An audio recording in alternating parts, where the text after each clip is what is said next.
Good evening, and welcome, as tonight we drift quietly back through time and step into the narrow frozen streets of 19th century New York, a city that has not yet fully awakened but never truly sleeps, resting instead in a soft in-between state where darkness still clings to brick walls and the promise of Christmas lingers gently in the cold air. Before you settle in completely, take a slow breath, get comfortable, and if you find yourself enjoying these calm journeys into the past, you can like the video and subscribe. And if you feel inclined, leave a comment telling me where you are listening from and what time it is for you right now, because there is something quietly comforting about imagining this story traveling across bedrooms, cities, and time zones, carried only by a voice and a shared moment of stillness.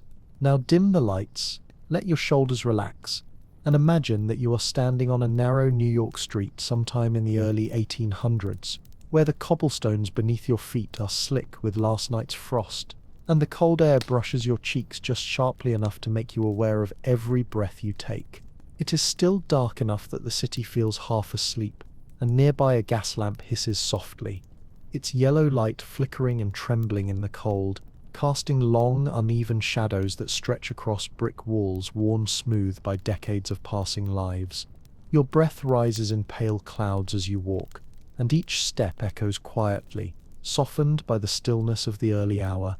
Christmas is coming, but it does not announce itself loudly here, not with bright electric lights or recorded music spilling from shop doors, but instead it arrives quietly, folded into routine, into work, into the steady movement of a city that must continue even as winter tightens its grip. You hear the scrape of boots on stone, the distant rumble of a wagon, and the low voice of a man opening his market stall before dawn, because Christmas dinner depends on labor done long before celebration ever begins. By the mid-19th century, gaslighting has already become a familiar part of Manhattan life, extending the day into the night, and allowing people to work, walk, and travel even during the darkest winter months, though letters and newspapers of the time still debate whether this artificial light is a blessing or a disruption to the body's natural rhythms. You feel that quiet contradiction as the street glows faintly, while your instincts insist it should still be dark, still reserved for rest. The air carries the layered scent of cold smoke, and something sharper, more metallic, the smell of a city at rest but never fully asleep. And as you pass shuttered storefronts with hand-painted signs and fogged windows, you know that behind those walls, bakers will soon be kneading dough by candlelight, and butchers will be sharpening knives, their hands stiff with cold, preparing for a holiday that depends entirely on their effort. Everything feels close here, buildings leaning toward one another like old friends sharing secrets in the night, and in some upper windows candles already glow, families awake not because it is a holiday, but because crowded living spaces and early work schedules leave little room for sleeping in. Christmas morning in the 1800s often begins with exhaustion, a simple but often forgotten truth. Somewhere ahead, a bell sounds, not yet from a church, but the warning call of a cart making its way through the narrow street, horses snorting softly as their breath turns to steam, the rhythm of hooves against stone becoming part of the city's winter music. Sleigh bells will come later if snow falls heavily enough, but for now wheels still dominate the soundscape. A small belief drifts through your mind as you walk, one held by some New Yorkers of the time, that brisk walking in cold air on Christmas Eve could help ward off illness in the coming year. Not medical advice by modern standards, but enough to give these early morning movements a sense of purpose, as if every frozen breath might be doing some quiet good.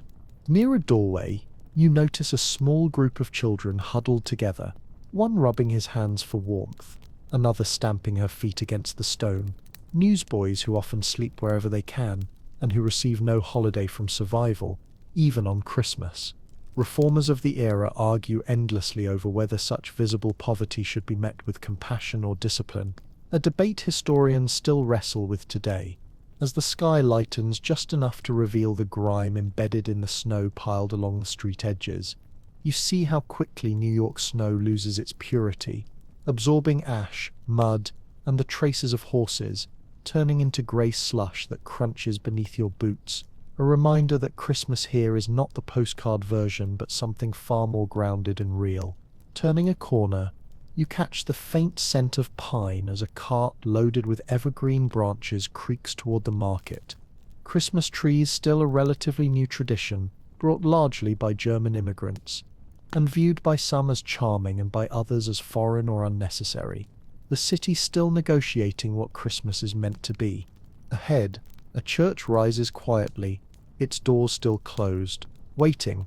Faith in 19th century New York, deeply present but far from uniform, with Protestant hymns, Catholic Mass, Jewish observance, and secular custom existing side by side, sometimes comfortably, sometimes not.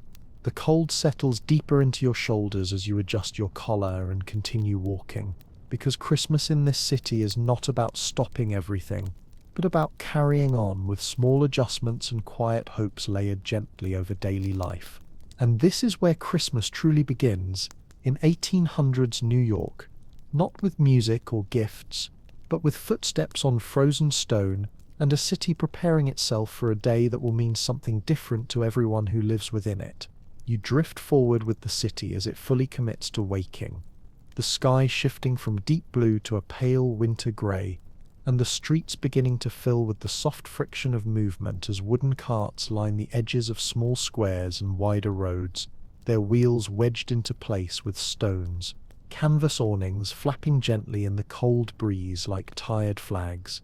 The sound reaches you first, voices overlapping in a rough but familiar rhythm as prices are called out, greetings exchanged and brief arguments flare and fade within a single breath, because markets in 19th century New York are not quiet places even on Christmas Eve, especially not on Christmas Eve when every coin matters just a little bit more.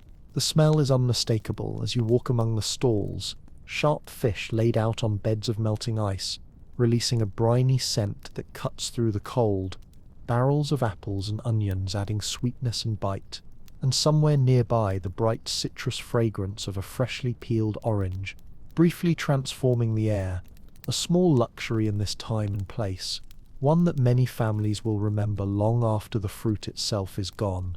Oranges are not grown locally, and must travel far to reach New York, which makes them precious in winter, and for many children in the 1800s, receiving an orange at Christmas is a moment worth remembering, its colour and scent standing in quiet contrast to the grey of the season.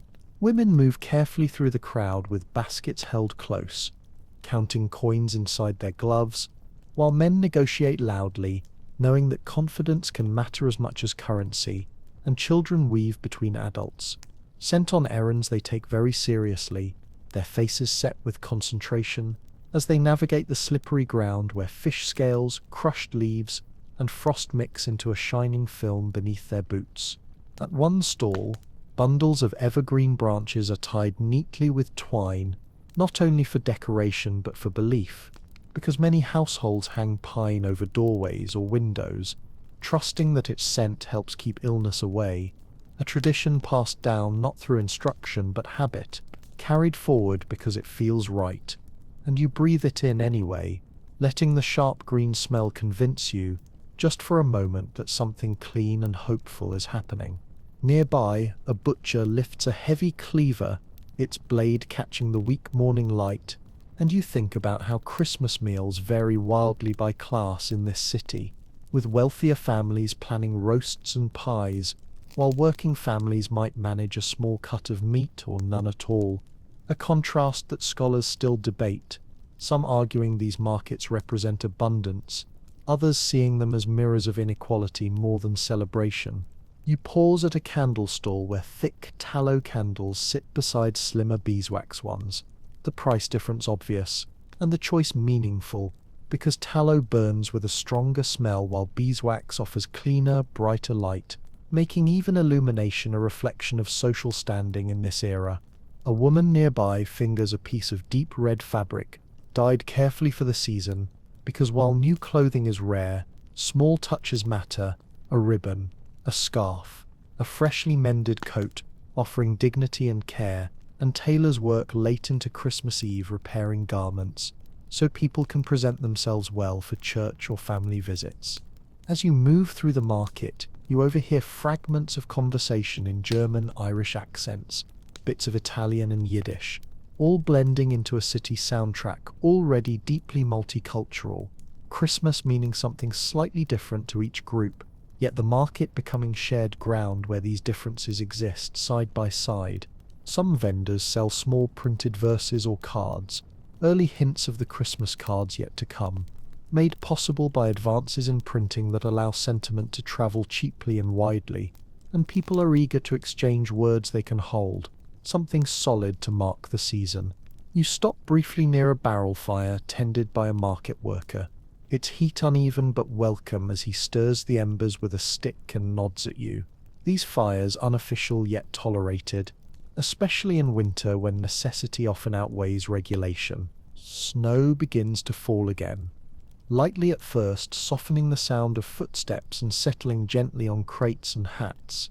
And for a moment the market appears wrapped in gauze, quieter and more forgiving, and you sense how deeply weather shapes memory, how people will later remember whether Christmas came with snow or rain, cold or mild air, those details anchoring stories more firmly than dates ever could. When you finally leave the market, the smell of pine and fish clings faintly to your coat, and you carry with you the effort behind every purchase, each coin spent carefully, because Christmas here is never effortless. Yet there is energy in the crowd, even cheer, small victories celebrated and shared in passing. The city continues to hum as you move away, Christmas edging closer not as a single moment, but as a collection of choices made in cold morning air, each one shaping what the day will become.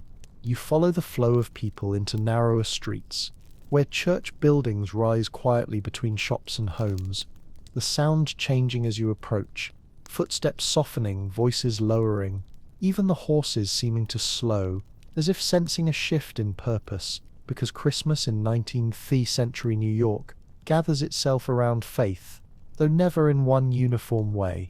You step onto worn stone steps leading to a church entrance, the doors still closed, people waiting patiently, some holding prayer books, others standing with hands folded and eyes unfocused, already halfway inside their own thoughts, and you feel how these buildings offer one of the few reliable combinations of warmth, silence, and community during winter. A bell rings, not loud, just enough, its sound traveling through the cold air and down the streets, slipping into rooms where others pause to listen. Bells acting as timekeepers as much as invitations, telling workers when to stop, families when to gather, and the city when to breathe together. And you remain there, moving gently with the crowd, aware that what comes next will feel quieter on the surface, but carries its own weight beneath the calm, as Christmas begins to shift from street and market into spaces where voices lower, candles burn steadier, and the meaning of the season is shaped, one breath at a time. You step inside the church as the bell's echo fades into the cold, the heavy doors closing behind you with a deep wooden sigh that seals out the wind and replaces it with a hush so complete that it feels alive. The air smells of wax, old wood, and damp wool from coats that have not yet dried, and as your eyes adjust to the dimness, you see the soft flicker of hundreds of candles set along ledges, altars, and window frames. Their flames sway faintly with each draft, painting the walls in gold and shadow.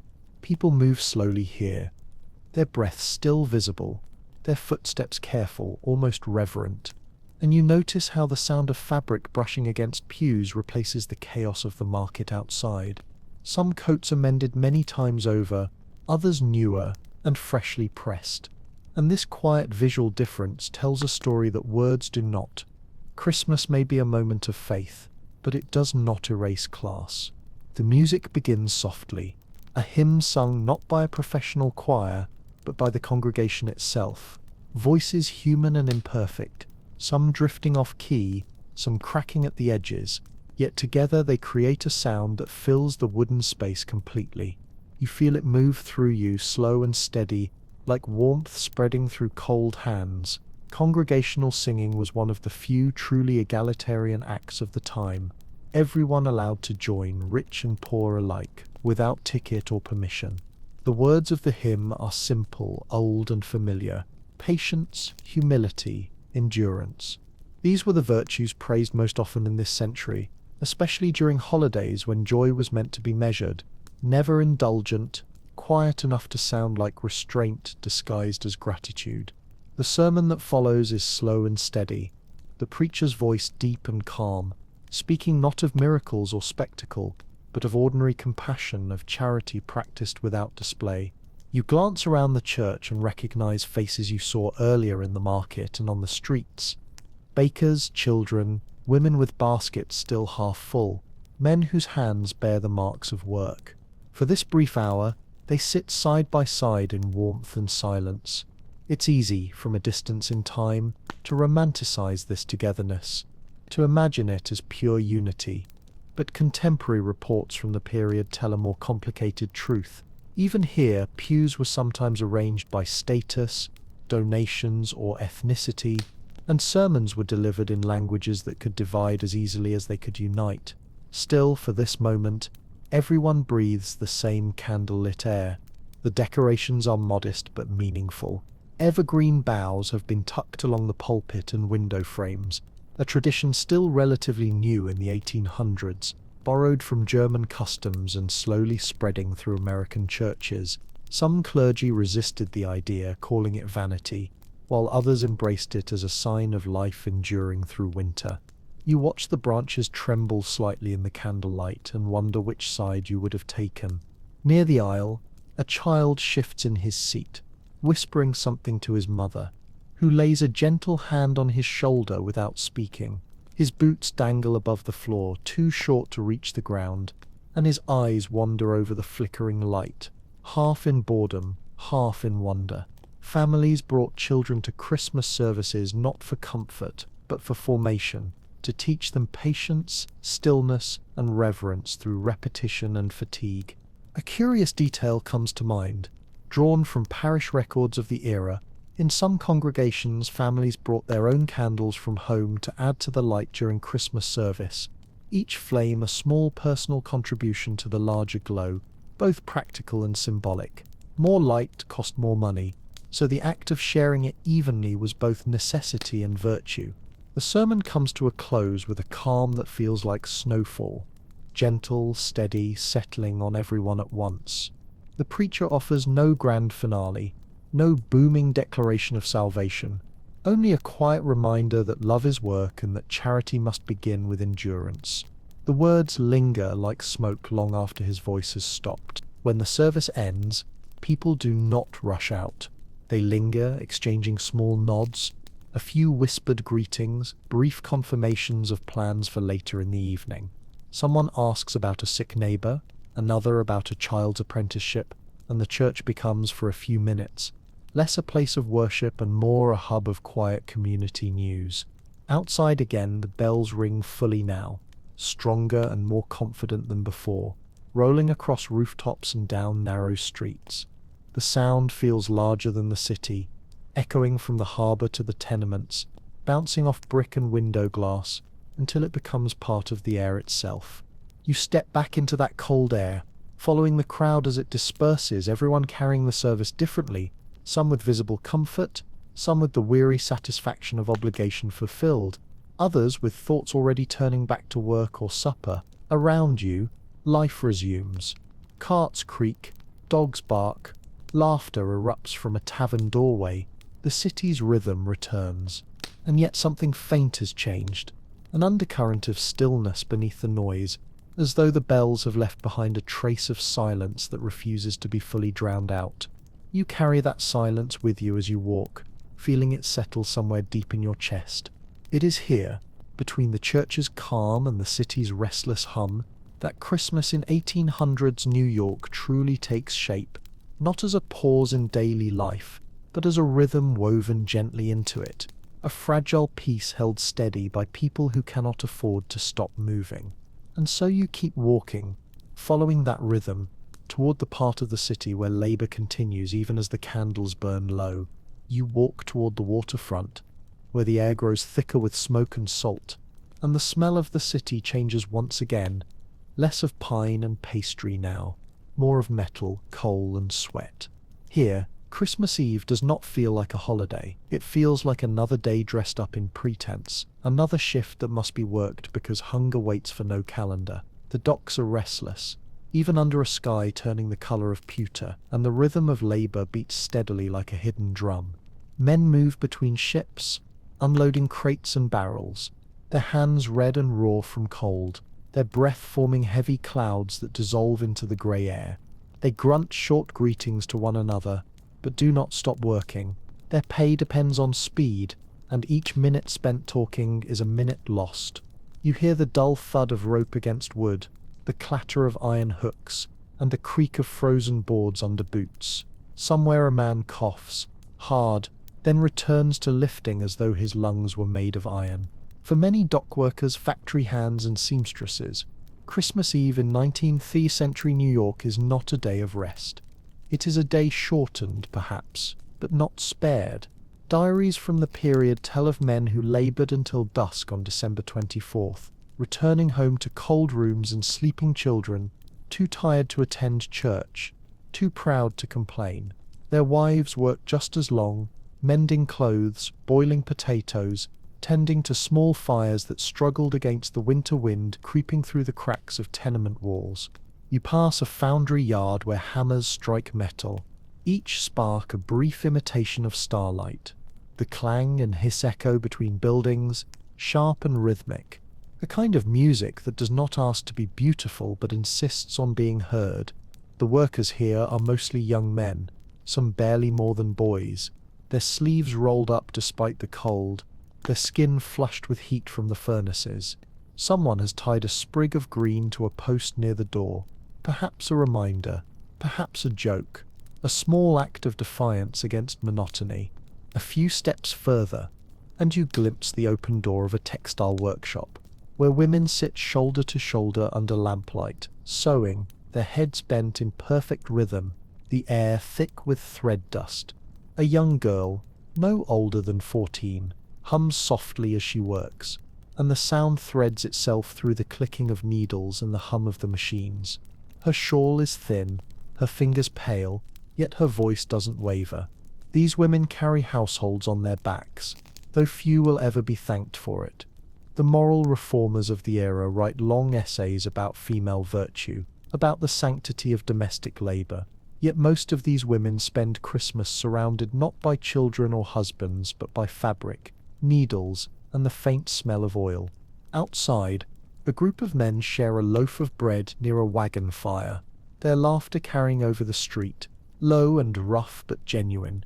They joke about the foreman, about the weather, about the odds of snow thick enough to stop work tomorrow.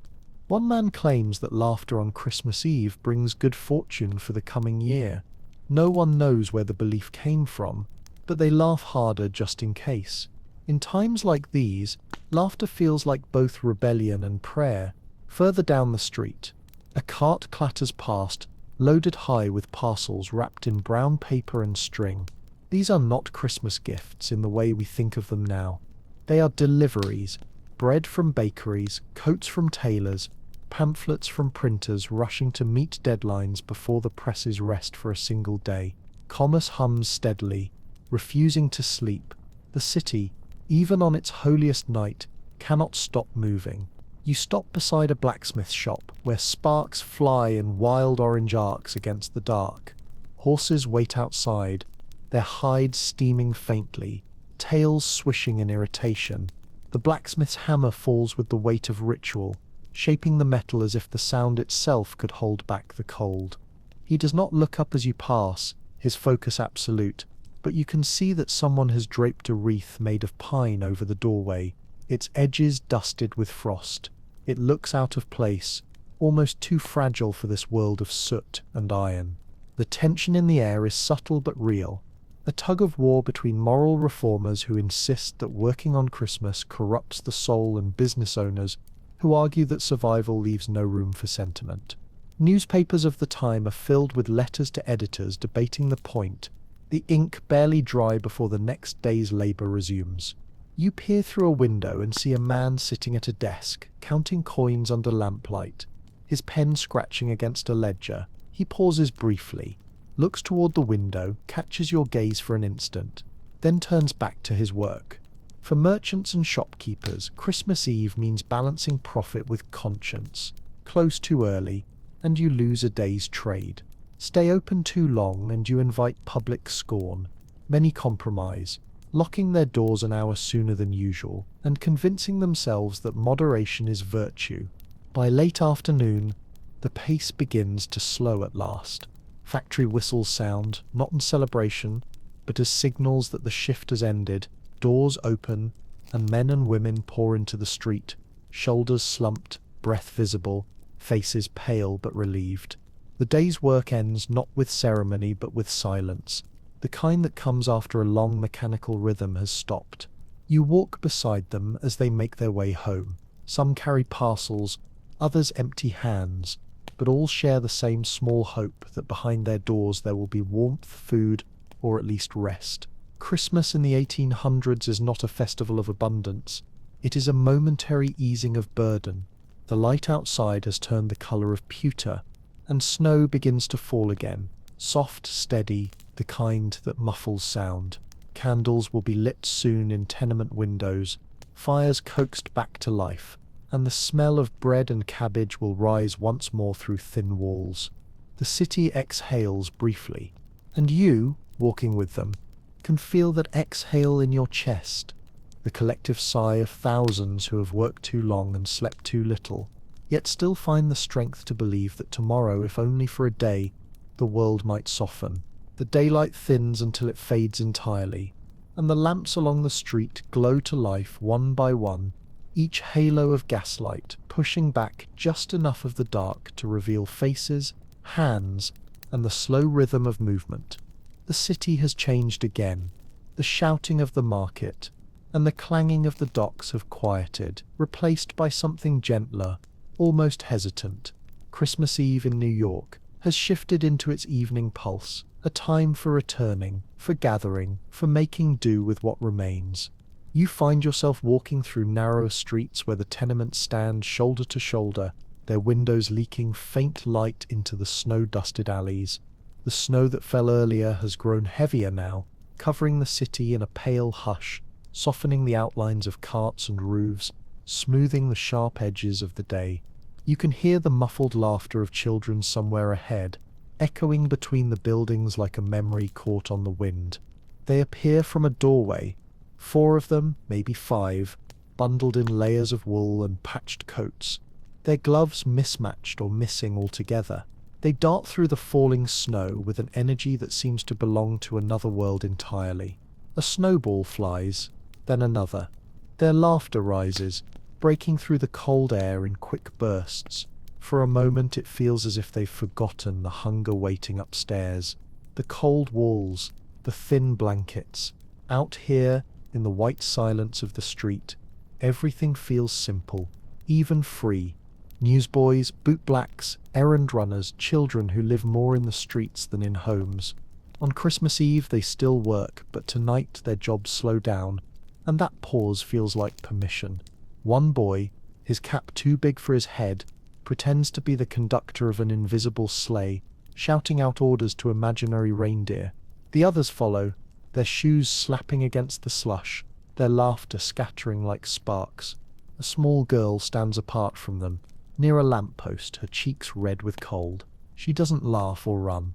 Instead, she shapes a ball of snow carefully, pressing it until it forms a perfect smooth circle. Then she places it gently on a windowsill, as if leaving an offering. Some children in this era believe that leaving snow figures near doors brings kindness from those who live inside, a faint, childlike superstition that survives from older European customs. You watch her do it and realize it is an act of quiet hope, not for gifts but for warmth, for mercy, for being noticed. The door behind her opens slightly. A woman steps out, wrapped in a shawl, her breath rising like smoke. She holds a small piece of bread in her hand, wrapped in cloth. Without a word, she gives it to the girl, who bows her head in thanks before darting off into the snow. The woman lingers for a moment longer, watching the children disappear down the alley, then closes the door slowly, sealing the warmth back inside. You continue walking, and as you do, you notice small signs of care in unexpected places: chalk drawings on a wall, a star, a crooked tree, a few initials half buried in snow. They are marks of belonging, proof that even those with little still find ways to leave evidence of their existence. A policeman passes, his boots crunching in the snow. He watches the children briefly, but does nothing. Some officers on Christmas Eve look the other way, others don't. There is no single rule, only judgment, fatigue, and a fleeting sense that perhaps tonight leniency is better than order. The snow keeps falling, thicker now, the flakes large and heavy, landing on coats and hair, and melting slowly into the city's breath. The lamps glow brighter through the haze, turning each falling flake into a slow-moving ember. The sound of the children fades into the distance, replaced again by the rhythm of hoofbeats and the faint ringing of bells from somewhere you can't see. It is late now, the city half asleep. Behind every window you imagine a different kind of Christmas in one room. A mother rocking her baby beside a small stove. In another, a group of lodgers singing softly in their native language. And in yet another, a man sitting alone at a table, staring into the flame of a single candle. Christmas in 1800s New York is not one story. It is hundreds of small ones overlapping, touching for a moment, then drifting apart. As you walk, the street widens slightly, and the scent of pine returns, carried on the wind from somewhere ahead. It grows stronger with each step, mixed with the faint sweetness of baked bread and warm sugar. You follow it, the way one might follow memory, until it leads you to a neighborhood glowing faintly through the snow. Here, Christmas takes a different shape. In the windows of modest apartments stand small fir trees, uneven, imperfect, but bright with candlelight. Their branches are decorated with paper stars, ribbons, and bits of fruit tied with string. The flames on the candles tremble dangerously close to the needles, and you know that every family who lights them does so with both pride and fear. But they light them anyway, because to see the glow reflected in a child's eyes is worth the risk. From one window you hear singing, soft, hesitant at first, then fuller. The melody is German, carried across an ocean by immigrants who brought their traditions with them and rooted them here in strange soil. It is a hymn about peace, about the quiet stillness of the world on this night. The words are unfamiliar, but the meaning feels universal. The room you glimpse through the frosted glass is small but warm. A family sits close together. Parents, children, perhaps a grandmother, and beneath the little tree are a few simple parcels wrapped in paper, their corners tied with care. The mother pours something from a pot that steams gently, maybe spiced cider, maybe broth. The father adjusts the tree's wooden base, so it stands straight. Their faces are tired but soft, lit from below by the candle's glow. The tree itself is still new to New York, a curiosity just a few decades old. Some Americans consider it strange, even unchristian, a foreign intrusion, but to these families, it is home, the smell of the Black Forest, the memory of childhood, the proof that joy can be remade anywhere. You linger at the window longer than you mean to, letting the warmth of that scene reach you through the glass. Then you move on, watching as other windows flicker into light, one by one, until the street looks like a constellation of small glowing stars. Each one represents a family's stubborn insistence that even in hardship, beauty has its place. Snow drifts down through the glow of the lamps, landing silently on your coat and hair, and you feel it melt, leaving only the faintest trace of cold water. For a moment you stop walking and simply listen. The distant hymns, the crunch of boots, the crackle of frost in the lamplight. Everything is quiet now, but not empty.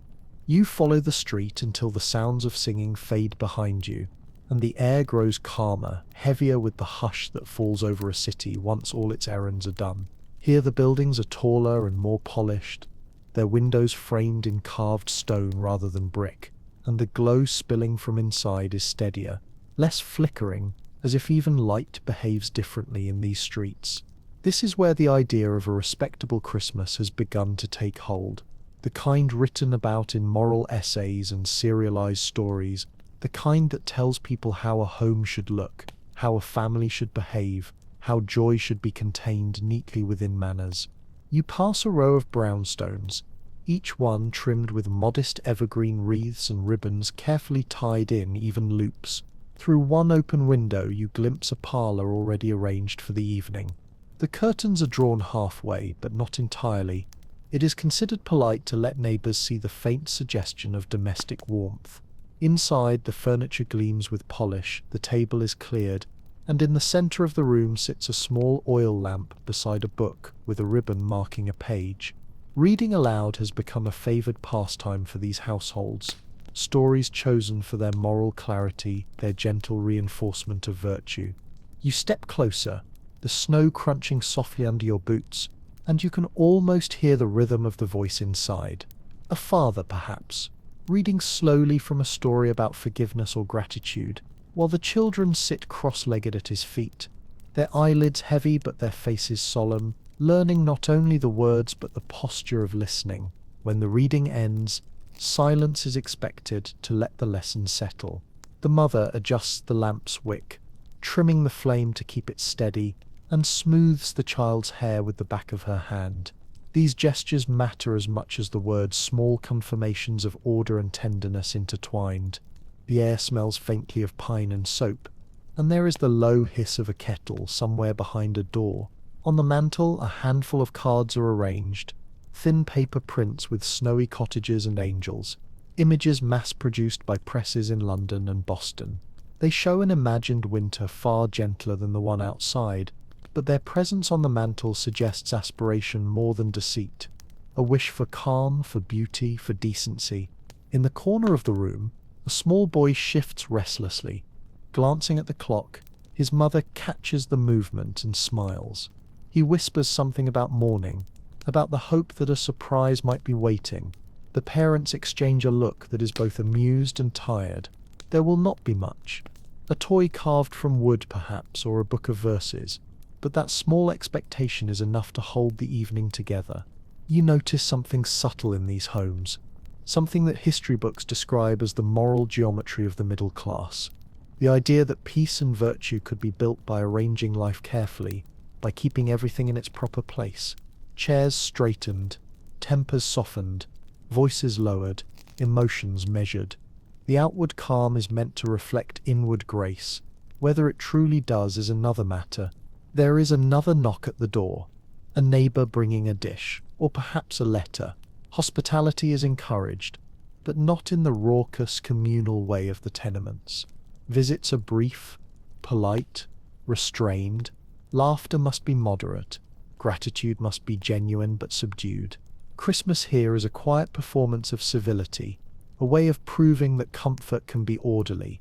Yet even here, exhaustion lingers. The women in these households bear the weight of creating serenity, the invisible labor of warmth. Essays of the time praise them as angels of the hearth, guardians of moral light. Yet the truth beneath the phrase is one of endless duty. While men are told to rest and reflect, women are told to preserve the mood, to ensure that peace feels effortless. You stand in the doorway for a moment longer, watching as the evening softens inside that room. The children are drowsy now, blinking slowly.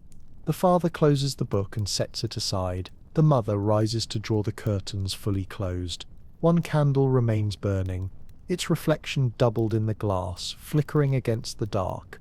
Outside you move on again, passing window after window, each one showing a version of the same scene, warmth framed by restraint, devotion wrapped in silence. Christmas here has become a retreat, a shelter from the city's noise and hardship, a statement that decency and comfort can coexist with faith. You turn a corner, and the houses give way to broader streets lined with shops whose windows gleam like miniature stages. Behind the glass, mannequins wear fine coats and dresses. Toys are arranged in neat rows. Silverware catches the lamplight and throws it back into the street. You realize you are seeing the next transformation of Christmas, the one built not on faith or family alone, but on desire. This is where the holiday begins to glow differently.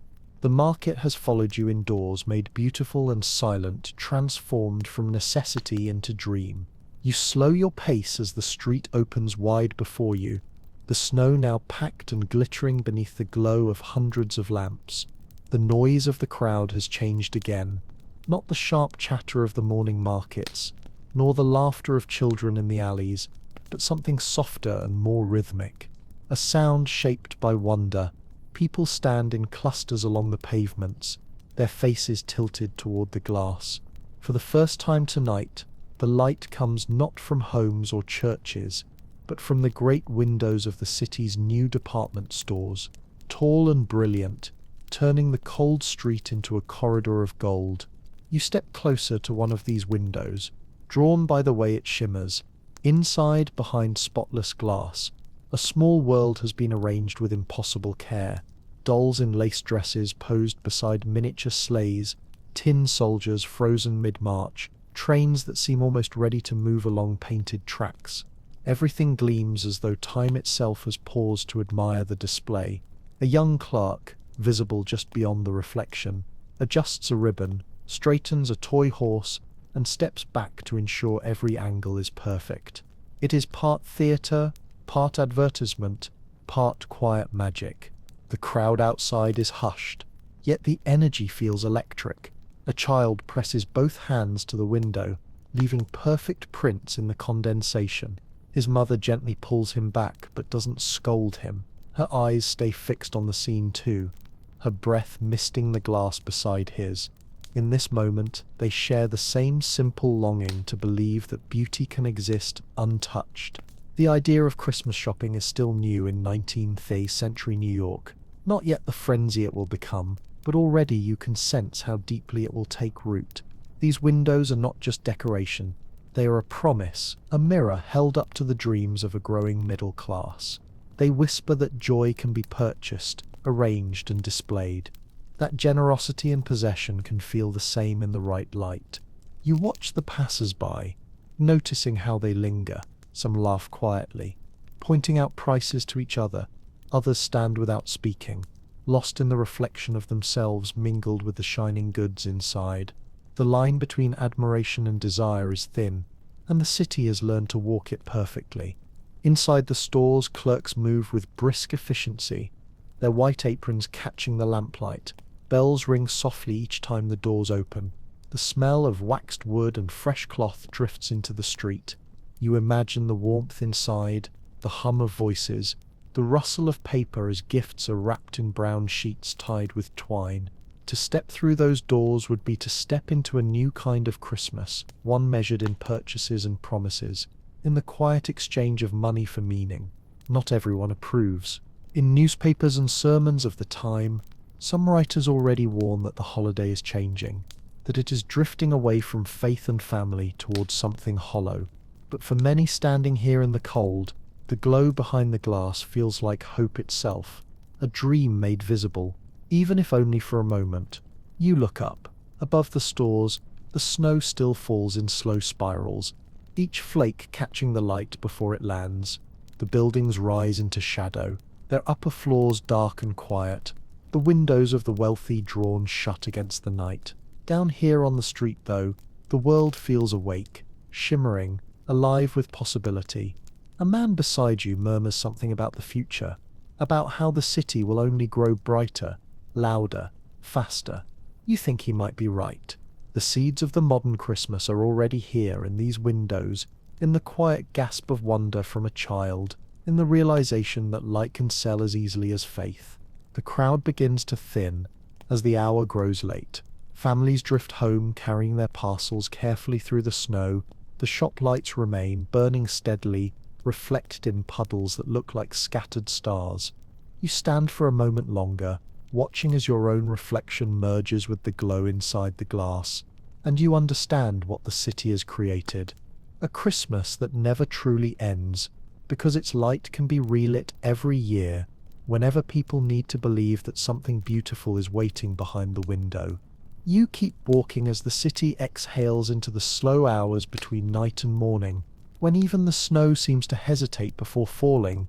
The lamps flicker lower now, their flames trembling in the faint draughts that move through the narrow streets, and the air has that delicate stillness that exists only after a long night of noise and light. Somewhere behind you, a lamplighter lowers his pole and extinguishes another flame. The street sinks back into shadow, and the sound of his footsteps fades until it becomes part of the hush. You pass the tenements again, their windows dark but not lifeless. Inside, the air is heavy with the smells of coal smoke, boiled cabbage, and melted wax. The scent of warmth hard-won. Through a cracked shutter, you glimpse a small stove still glowing faintly, orange light breathing against the wall. A woman sits nearby with her head bowed, her hands folded around a tin cup. She isn't asleep, not quite, just resting in the quiet, keeping watch while her children sleep behind her, under a heap of patchwork blankets.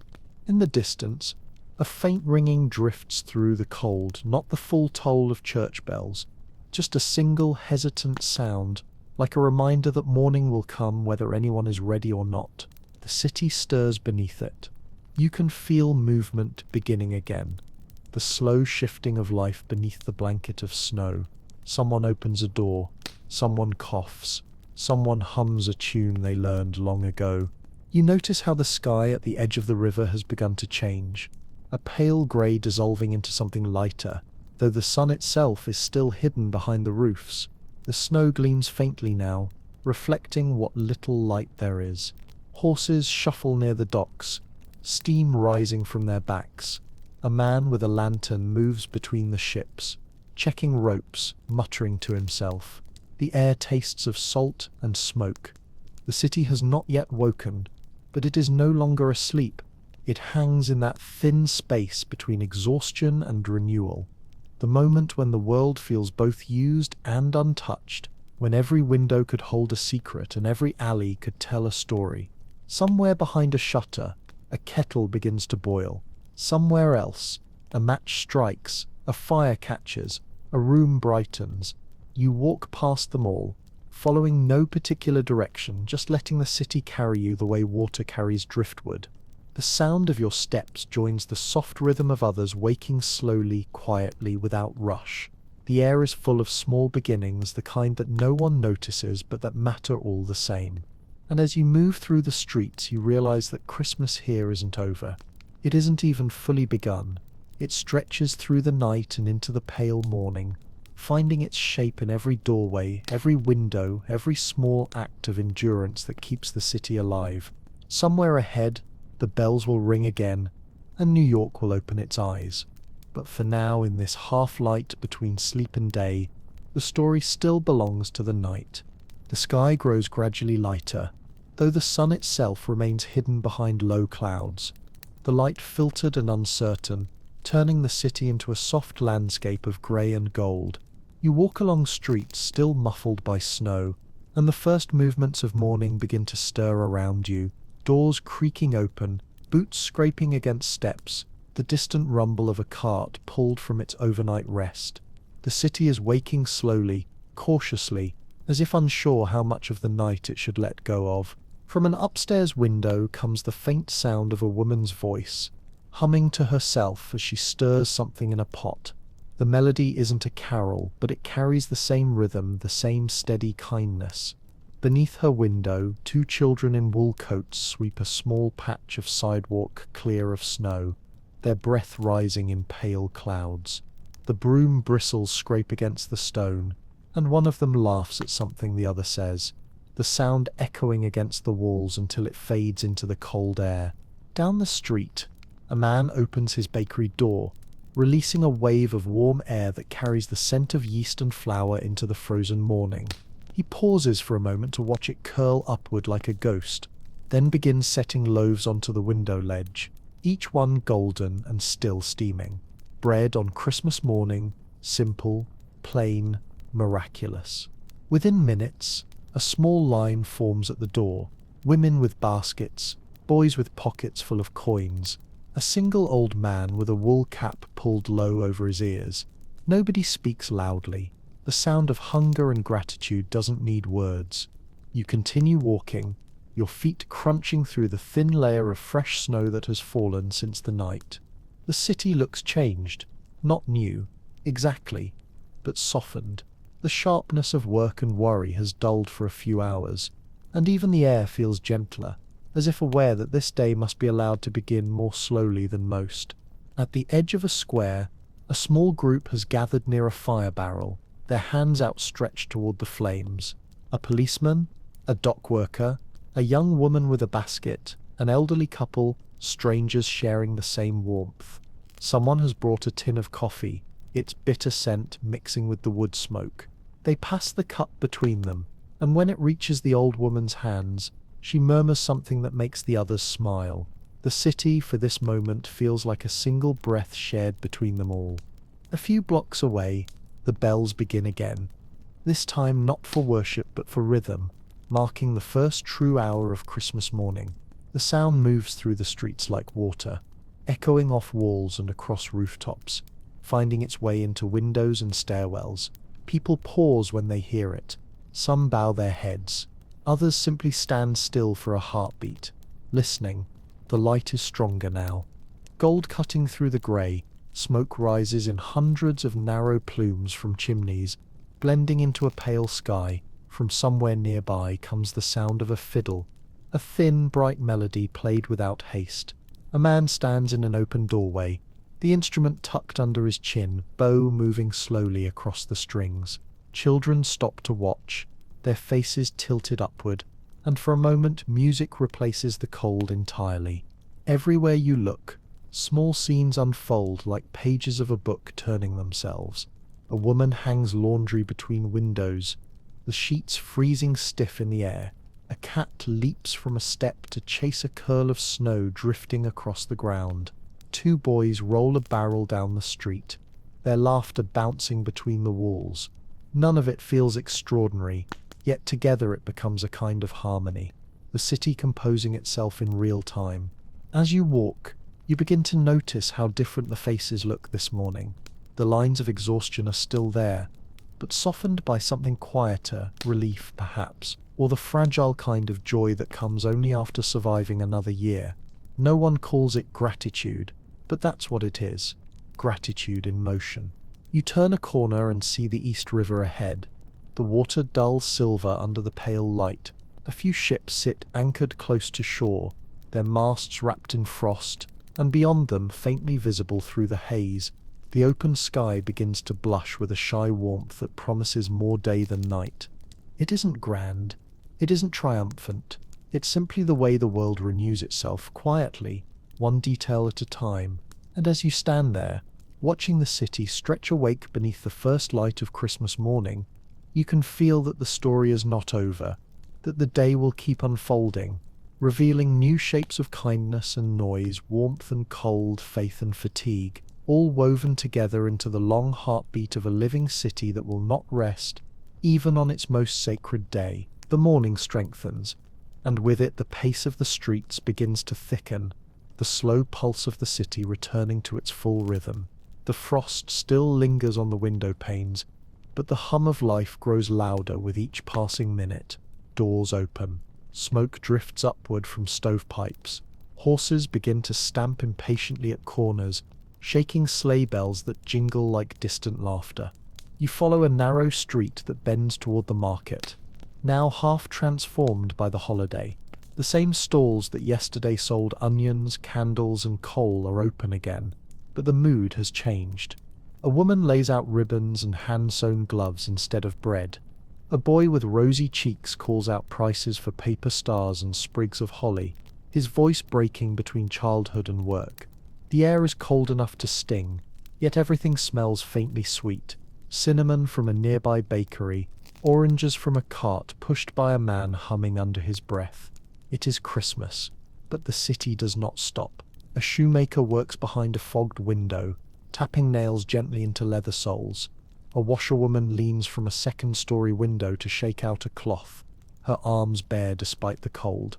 Even the carters move through the streets, wheels creaking, delivering parcels and letters from the docks. The city's promise of stillness is only an illusion. Beneath every hymn and bell, the old rhythm of survival continues. And yet there is tenderness in the air, a kind of truce between hardship and hope. A policeman accepts a cup of coffee from a street vendor and smiles. Two women stand by a corner fire, their faces flushed, their breath mixing like smoke.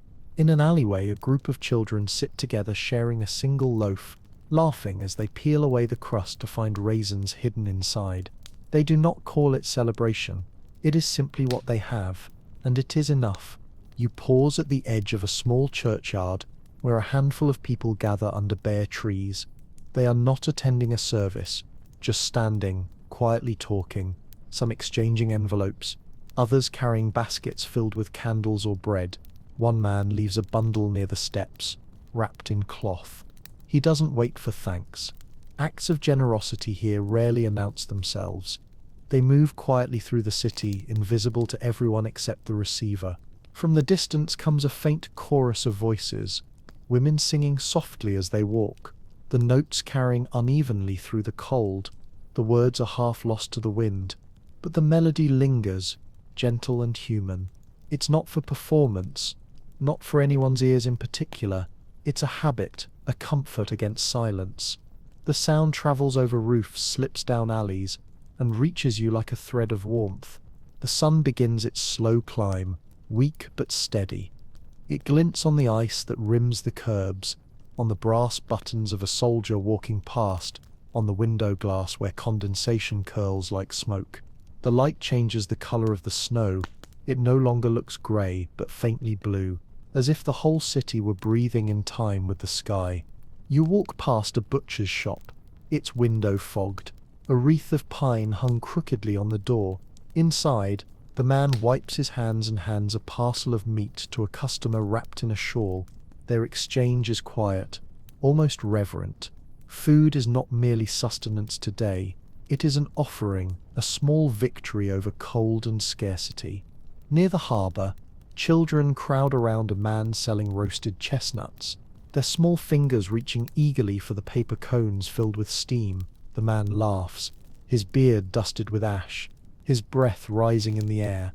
Around him the sound of bells echoes again, distant but steady, blending with the cries of gulls and the crackle of ice breaking along the docks. Everywhere you turn, the city reveals another layer of itself. Work, faith, fatigue, joy, all tangled together like threads in a single fabric. There is no one kind of Christmas here. There are hundreds, each flickering briefly before folding back into the rhythm of the day.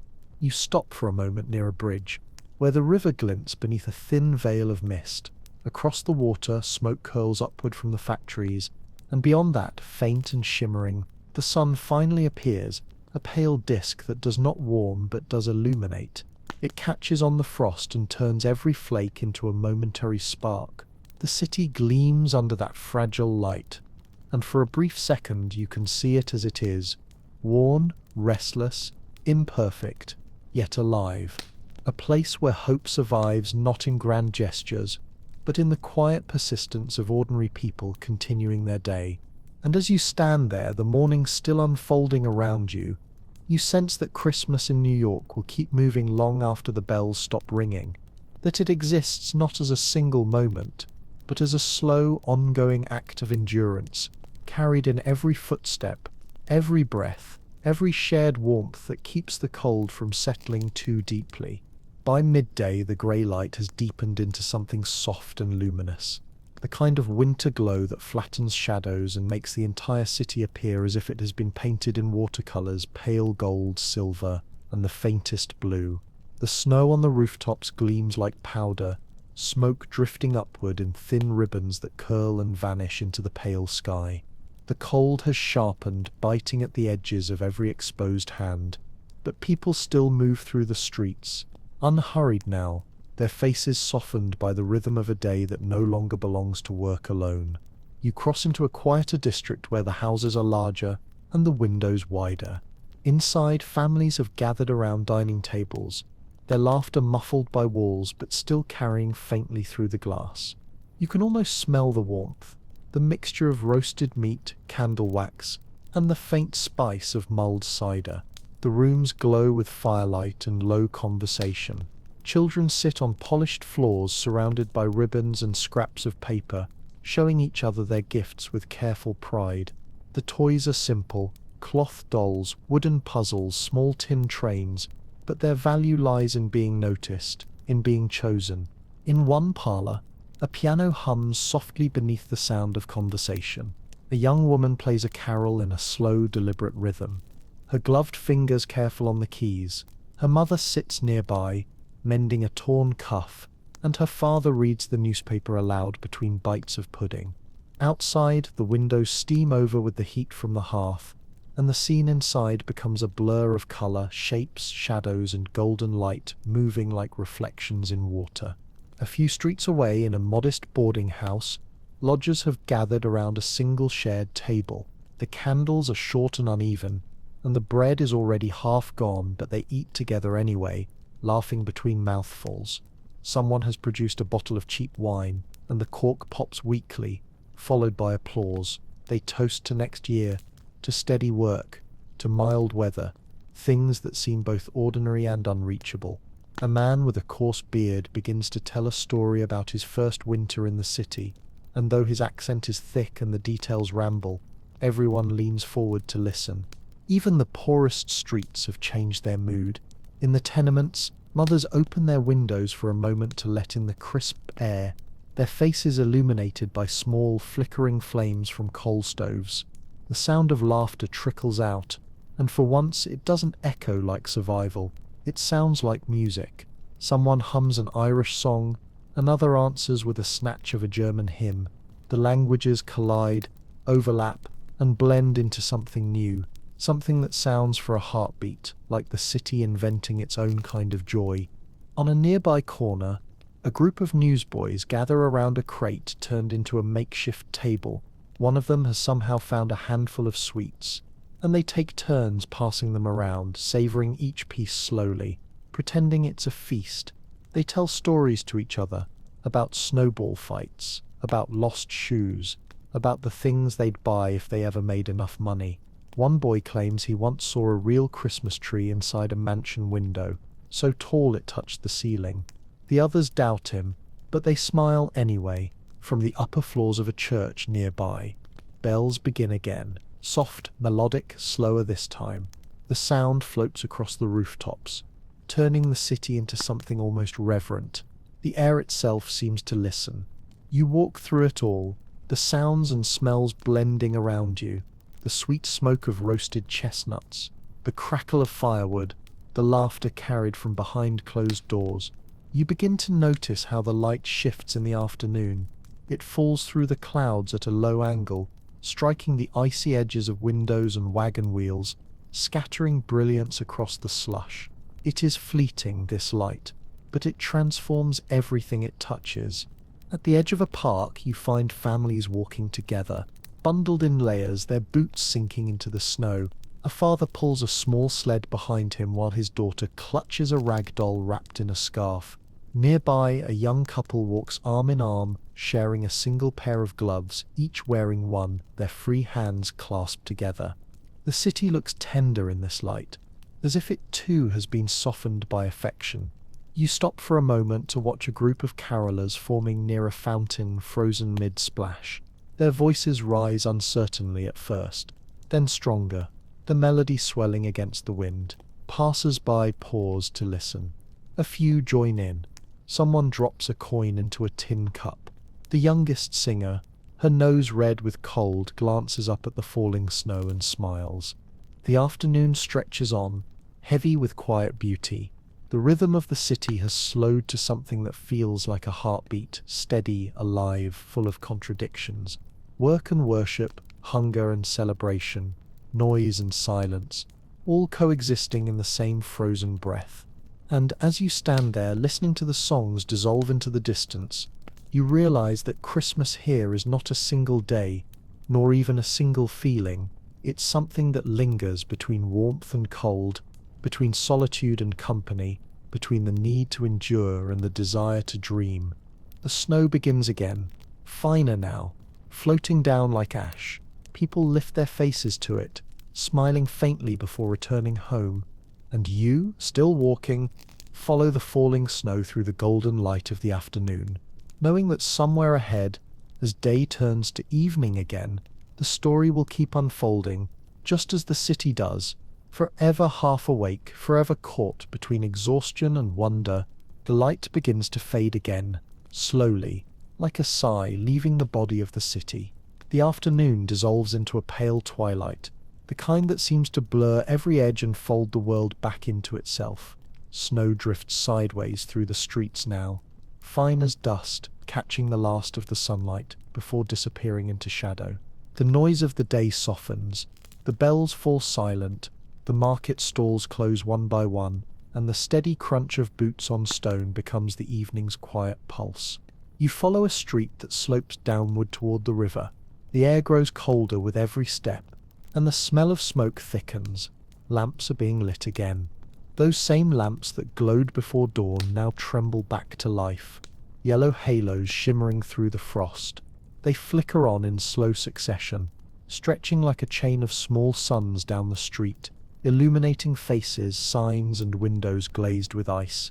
From one of those windows comes the glow of a tavern. Its door opens briefly, spilling warmth and noise into the street before swinging shut again. Inside, the light is thick with smoke and laughter. Men sit shoulder to shoulder on rough benches, their cheeks red from drink and weather, their voices rising in song that stumbles between joy and weariness. The fiddler in the corner plays something lively, though his fingers move slowly, as if remembering a tune from another life. At one table, a group of dock workers share bread and beer, passing a pipe between them, their laughter breaking into coughs. At another, two women pour cider into chipped mugs and talk quietly about the cost of coal, about a friend who found steady work at the print shop, about whether the snow will last until morning. The smell of roasted meat, heavy with grease, drifts through the room, mixing with the sour scent of ale and the faint sweetness of spilled wine. You stand in the doorway for a moment, feeling the heat wash over your face. Inside, Christmas is loud and human, rough around the edges, full of life. A toast goes up to the landlord, to absent friends, to the promise of spring. Someone laughs so hard that he nearly falls from his chair. The room erupts again in song. It isn't graceful, but it is real. Back outside, the cold cuts deep. You can still hear the music behind you, softened by distance, but the street ahead is empty. A thin moon hangs over the rooftops, pale and unsteady. A cart rolls past, its wheels grinding against the frozen ground, driven by a man too tired to whistle. He raises a hand in greeting without slowing down. Farther along, the tenement streets are glowing again. Dim lights behind thin curtains, faint shadows moving across walls. Families have gathered once more around stoves and tables. In one room, a father repairs a boot while his wife hums softly to their youngest child.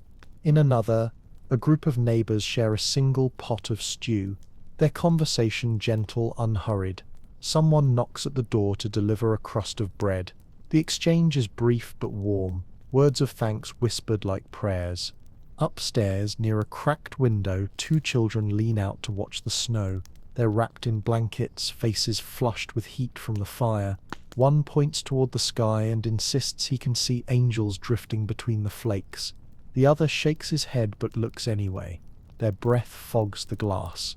Behind them, their mother stirs the fire one last time, the coal glowing like a bed of tiny suns. You walk on, the street curling through layers of light and shadow. In the distance, the church bell tolls again, slow and measured, marking the final hours of Christmas Day. The sound drifts across the rooftops, through alleys, over the docks, until it fades into the whisper of snow. The city does not sleep. It never truly does, but its voice has changed. The clang of hammers and the clatter of wheels have been replaced by murmurs, by soft laughter behind walls, by the faint sound of a lullaby sung in another language. The world feels fragile and immense all at once, held together by breath and firelight. You stop for a moment in the middle of the street, watching the lamps sway gently in the wind. Their flames flicker, bending but not going out. Around you, snow gathers in the folds of the cobblestones, and for a brief heartbeat, the whole city seems to pause. It's in that pause that you feel it, the shape of the night returning, the quiet certainty that Christmas here isn't an ending, but a rhythm. It rises and fades, work and rest, hunger and hope, light and dark, all returning in endless succession. Somewhere behind you, a door closes softly. Somewhere ahead, another one opens. The story continues, moving deeper into the winter night, carrying you with it through streets that seem to breathe, waiting for whatever comes next. The night has deepened again, and the city now lies beneath a thick, unbroken quilt of snow. The air is heavy, muffled, carrying sound like water carries light, slowly, gently, as though everything that happens after midnight must be whispered. The last carts have vanished from the streets. Even the taverns have dimmed, their laughter spent, their doors bolted against the wind. Only the lamps remain, glowing like low embers in a world gone pale. You walk through it in silence. The flakes fall larger now, swirling under the lamps, catching on your coat and hair before melting away. Every footstep sounds hollow against the stone, and for a long stretch there is no movement at all, only the faint hiss of snow settling onto rooftops, and the soft groan of timbers expanding in the cold. New York, for a few hours at least, has become something rare still. A faint light flickers in an upper window of a boarding house. Behind the curtain, a figure moves. A man, perhaps, sitting at a desk, bent over a sheet of paper. He pauses, dips his pen again, and writes. Maybe it's a letter to someone far away, or a list of debts, or simply words to keep his mind from loneliness. The candle burns low, and the flame reflects on the glass, doubling itself in the darkness. You pass beneath the window without breaking stride, feeling somehow that the man has become part of the city's pulse, one of the quiet lives keeping it awake. Further on, at the corner of a narrow street, a woman feeds the fire in a barrel half buried in snow. Her shawl is thin, her gloves mismatched, but her face is calm. She watches the flames with a kind of steady patience, as though she's guarding something fragile and alive. On the ground beside her sits a sleeping dog, curled tightly into itself. When the fire flares, its fur glows red for an instant, and the woman smiles faintly before adding another scrap of wood. You pass the old church again. The doors are locked now, but the faint scent of incense lingers in the air. The bell is silent, its great shape lost in shadow, but you can imagine it swinging at dawn, breaking this calm. For now only the snow speaks, its steady fall blurring the outlines of the world. The gravestones in the small churchyard are nearly covered, the names softened by white. It is a strange comfort the way snow hides everything equally, the rich, the poor, the forgotten, the adored. For one night the city belongs to no one. Beyond the church, the street widens toward the river. The water moves sluggishly beneath sheets of ice. The current dark and soundless. A single ship is moored there, its masts coated in frost, its ropes creaking like an old man's joints. A lone figure stands on deck, stamping his feet for warmth, his breath clouding the air. He looks toward the city, toward the faint shimmer of gaslight and chimney smoke, then back to the open water. The tide moves beneath him, unseen. Behind you, the wind shifts and carries faint sounds from the heart of the city. Laughter, muffled music, the bark of a dog, tiny fragments of life refusing to disappear.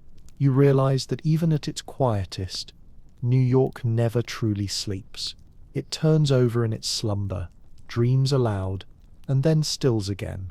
The snow continues to fall, filling footprints, covering wagons, smoothing the uneven stones.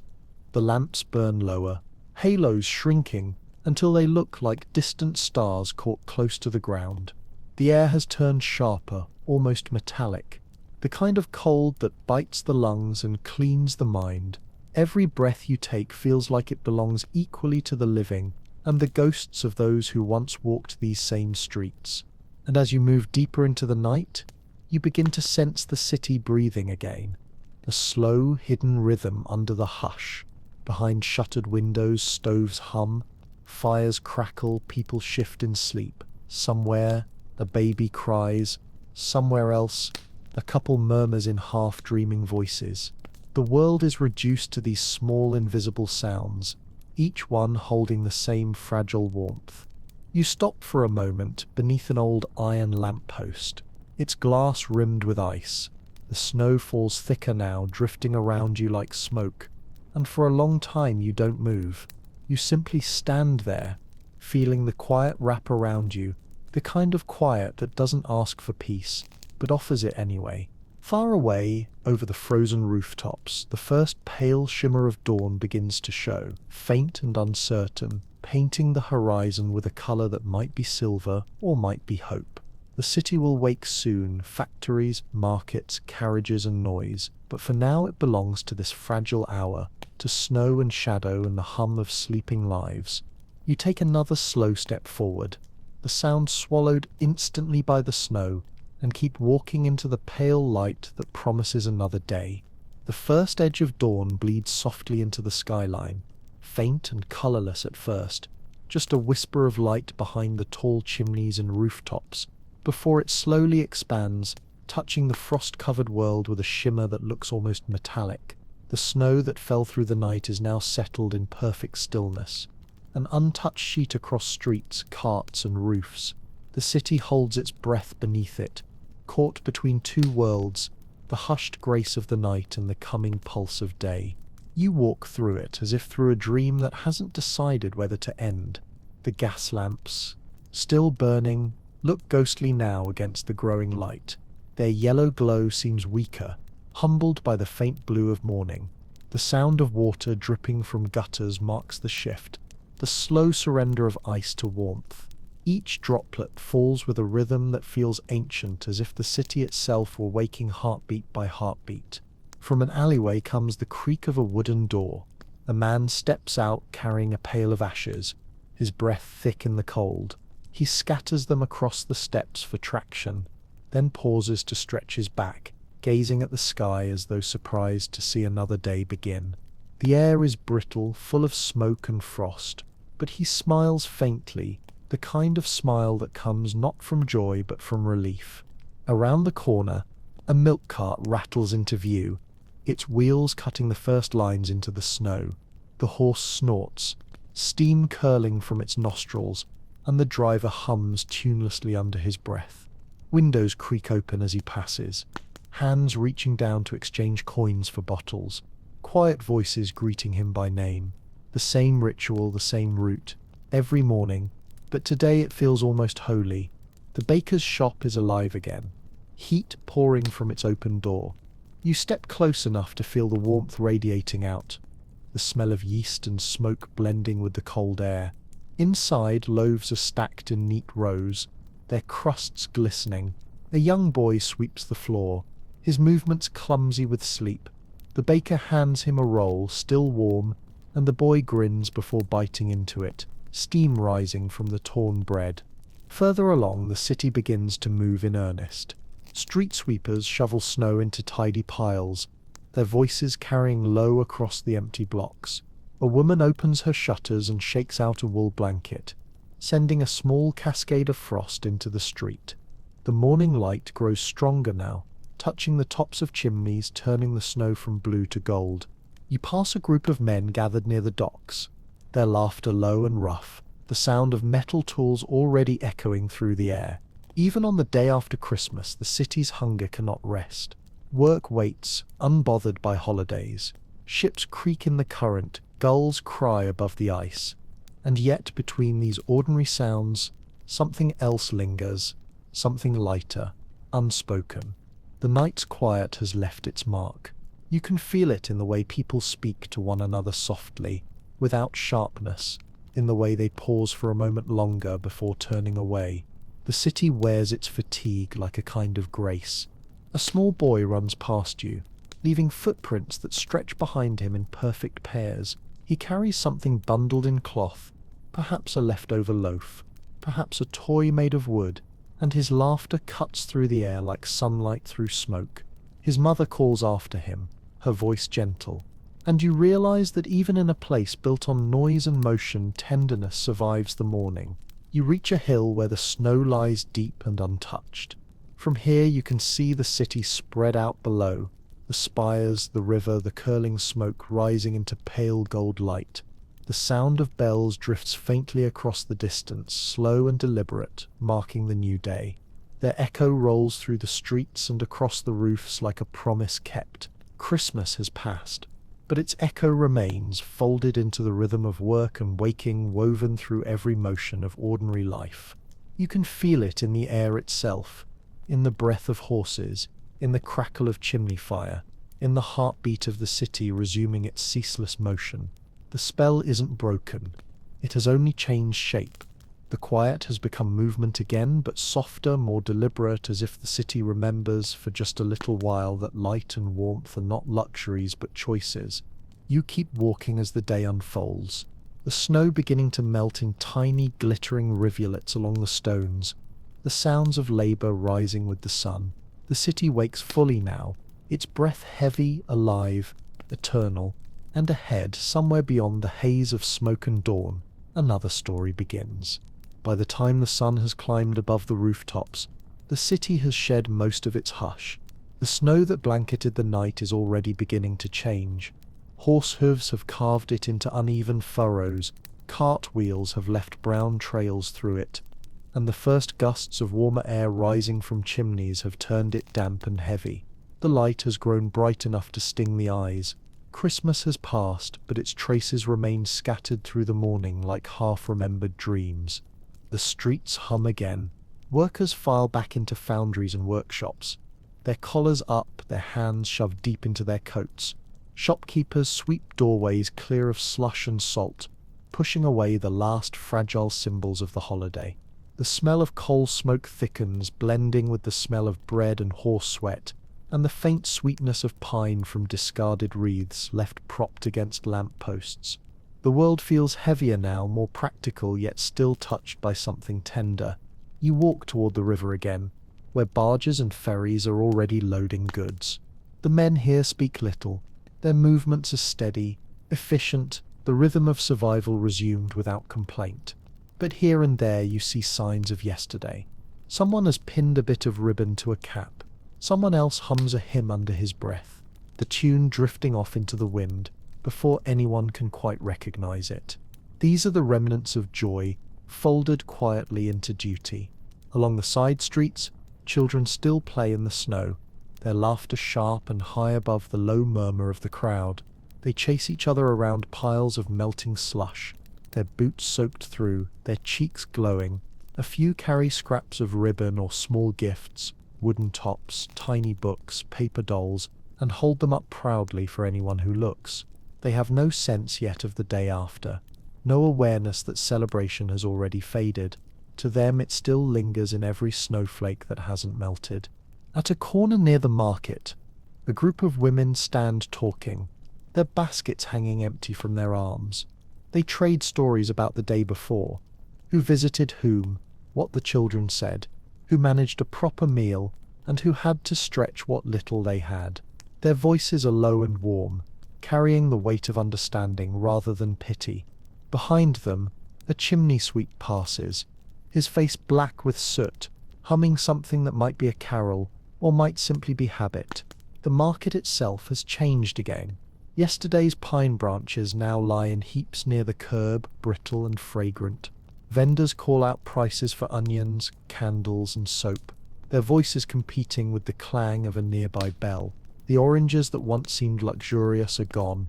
In their place, baskets of potatoes and saltfish remind the city that celebration is brief and hunger constant. Yet not everything has faded. In the distance you hear the slow toll of a church bell, not the bright peal of Christmas, but something lower, slower, more deliberate. It marks not the end of joy, but the return to ordinary time. People pause without realizing why, their hands stilling for a heartbeat before moving again. It is a small, unspoken acknowledgement of continuity, of how life insists on resuming even when beauty has passed. You cross through a narrow lane lined with tenements. Laundry already flutters from windows, strips of cloth stiff with frost. Children chase one another through puddles that freeze at the edges, their laughter echoing between the walls. A woman leans out from a window to call them back, her voice carrying that mix of irritation and affection that defines the city's pulse. Farther along, a newspaper boy stands shouting headlines. His voice cracks with cold, and each word rises like smoke. You catch phrases about the weather, about trade, about ships delayed by ice. No mention of Christmas remains, only business, politics, and the endless turning of events. The page that yesterday carried stories of candlelight and charity now lists numbers and warnings. Yet between the lines, the memory of yesterday hums quietly, invisible but persistent. The sun reaches its highest point and turns the river into a mirror of light. The ice at its edges begins to crack and shift, sounding like distant applause. Smoke thickens above the rooftops, spreading into the pale sky. The city, restless and magnificent, has fully reclaimed itself. But as you stand watching it all, the carriages clattering, the snow turning to water, the bells marking the hours, you sense that something of the night still lingers beneath it. Maybe it's in the way people smile when they meet each other's eyes, or in the way children wave at strangers. Maybe it's in the faint smell of pine still clinging to the air, or in the memory of a candle that once flickered against the dark. Whatever it is, it holds steady beneath the noise, a quiet undertone threading through the heartbeat of the city, soft but unbroken. You turn down another street, the wind rising around you, and realize that New York, in all its endless motion, never truly leaves its moments behind. It only carries them forward, layer by layer, breath by breath, into whatever comes next. Evening folds slowly over the city once more, not as a curtain dropping but as a slow turning of light into shadow. The golden haze of afternoon has slipped behind the rooftops, leaving a dim blue sheen that deepens with every breath of wind. The snow, melted and trampled, glitters faintly under the lamps, now lit again one by lamplighters, moving like ghosts through the quieting streets. The day's noise dwindles. The last market wagons roll homeward, their wheels creaking over cobblestone.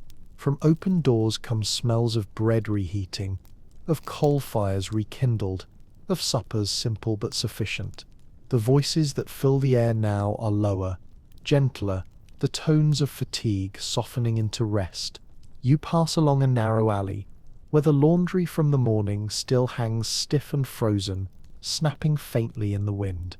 In a tenement window above, a woman hums as she mends a sleeve by the light of a single candle. Her song is no carol, just a tune to keep rhythm with her thread, yet it carries something of the same tenderness. In the next building, a man's shadow moves slowly across the wall as he sets his boots by the stove, stretching his back, muttering a prayer that is half gratitude, half habit. Down the street, a group of children sit huddled around a barrel fire. They've found a few pine branches discarded after yesterday's festivities and feed them to the flames, watching the sparks fly upward like fireflies.